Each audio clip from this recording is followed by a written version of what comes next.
любое свое дело начинать с зажигания священного огня торгового.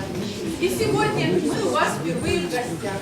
И хотим тоже зажечь огонь, огонь дружбы между нашими народами, между малейцами, кармалицами и алтышевцами.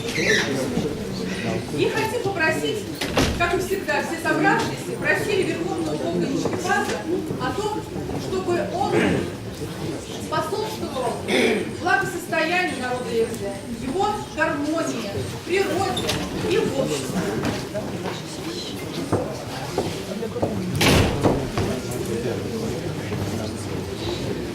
И право зажечь сегодняшний огонь нашей дружбы, мы предлагаем, наверное, все-таки главному Мордвину Чувашской республики, Седойчину Владимиру Павловичу.